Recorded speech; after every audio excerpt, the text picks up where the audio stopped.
Précédemment, dans les chroniques de Latika. Après leur cambriolage réussi, les aventuriers en fuite se sont réfugiés dans la forêt. Ils sont recherchés pour plusieurs assassinats en ville et aussi pour leurs méfaits dans le manoir de Koronir. Sans compter qu'il reste peu de temps à vivre à Jabradin et à Sven s'ils ne retournent pas au camp orc rapidement. La situation s'annonce délicate. Plusieurs stratégies sont envisagées et ils décident de rejoindre ensemble le village le plus proche pour trouver des chevaux. En chemin, une rencontre opportune va faire basculer leur plan. Il semblerait que des nains soient en conflit avec des orques à proximité. Et là, ce qui serait normalement une aubaine menace de tourner mal, car Sven, obnubilé par la menace qui pèse sur sa vie, se met à dos ses alliés potentiels. Heureusement, les autres rattrapent la situation et arrivent à se faire conduire au camp où les nains les accueillent.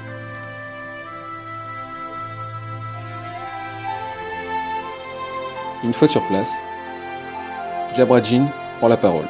Il annonce son plan. Il ira seul, s'il le faut, pour tenter de cambrioler la tente du chaman. Son discours touche l'orgueil des nains, et le groupe acquiert grâce à lui le soutien d'une solide troupe armée. Dans le même temps, Sven et Tinuviel demandent à rester avec le gros des troupes lors de l'attaque pour aider en cas de mêlée.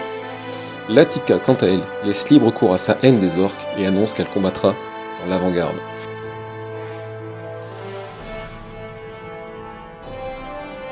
Les bois de Shimmerwood, nos aventuriers sont de retour dans les bois de Shimmerwood. Le lendemain, il ne leur reste que quelques heures avant que le poison ne fasse effet. Partis en avance, Jabradin et Morili, son nouvel ami nain, pénètrent à l'intérieur de la tente de Keerog, où ils trouvent le chaman endormi.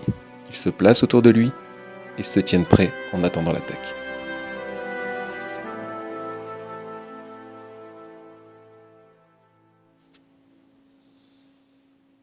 Latika accompagne l'avant-garde. Ils démarrent quelques heures après Jabradin. Ils font preuve d'une efficacité redoutable en éliminant toutes les sentinelles et les petites patrouilles qui tournent autour du camp orc. Pour Sven et Tinuviel, tout est calme. Ils sont à l'arrière-garde avec le chef et le gros des troupes. Sauf que soudain, ils sont attaqués par l'arrière par une escouade orc qui rentre d'un raid. Leur réaction est rapide et redoutable. Tinuviel immobilise toute l'escouade grâce à un enchevêtrement de lianes et il ne reste plus pour les nains qu'à les cribler de flèches. Sous les nombreux traits, l'escouade orc s'effondre. Dans le même temps, Latika et son groupe continuent leur percée meurtrière. Mais à un moment, les orques les remarquent. Enfin.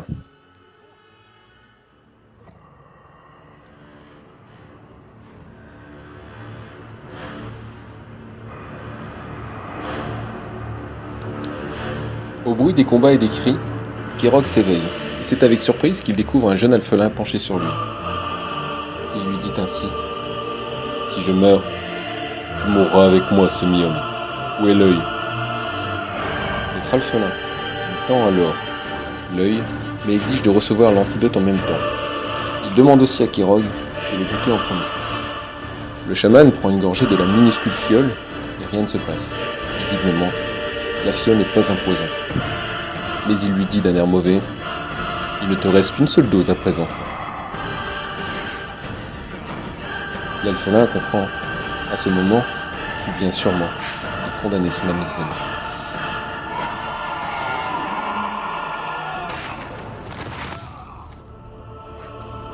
Il y a un moment de pause. Les combats résonnent à l'arrière-plan. Le temps est compté. Keerog approche la main de l'œil de Grumsh et tend l'antidote à Jabradin. Au moment où Keerog pose la main sur l'œil, il prononce une incantation et disparaît dans un nuage d'obscurité.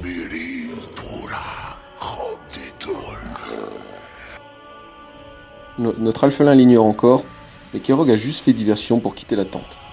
C'est à ce moment que Latika l'aperçoit, et elle fait tout pour l'arrêter avant qu'il ne s'enfuit, multipliant les flèches. Sven, lui, s'interpose entre lui et la sortie. Son épée est redevenue noire. Il frappe, mais le chaman le bloque. À la rencontre de son épée et du pouvoir de l'œil, il y a une onde de choc ainsi qu'un énorme éclair de lumière rouge. Dans le même temps, Tinuviel utilise son fouet pour accrocher le bras du chaman et le forcer à lâcher l'œil de Grumsh. Jabrajin se rue sur lui. Le chaman se retourne, son bâton fend l'air et d'un seul coup puissant, il met le jeune alphelin hors combat.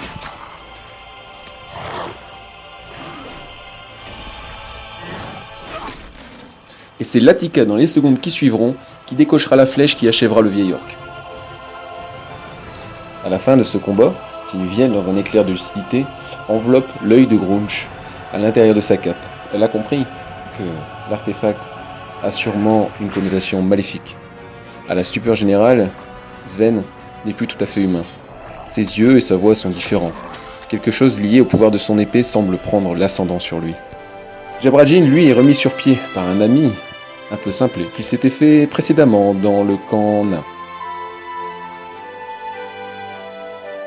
Il est encore hagard, mais il expliquera à Sven qu'il est condamné, car il n'y a plus d'antidote. Les minutes passent, la mort de Sven s'approche, les filles font ce qu'elles peuvent, et c'est sans espoir.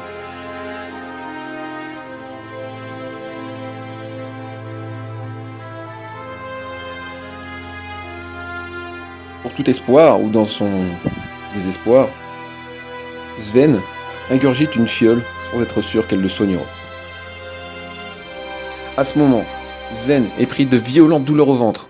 Il sent la graine qui est à l'intérieur de son ventre et qui l'empoisonne, qui remonte vers sa bouche. Il la recrache, mais visiblement, ce n'est pas l'antidote qui l'a soigné. Car l'instant suivant, une voix qui n'est pas la sienne hurle. « Tu m'appartiens !»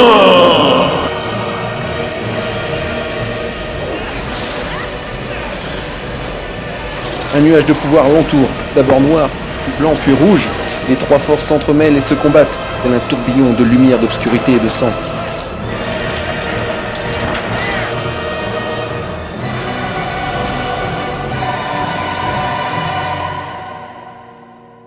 Après avoir faibli, c'est la volonté de Sven qui domine, et une aura blanche l'enveloppe avant de s'estomper.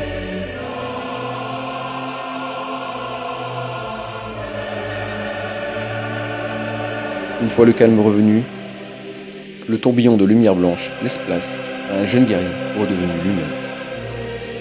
Et c'est sur ceci que s'achève le 3e épisode.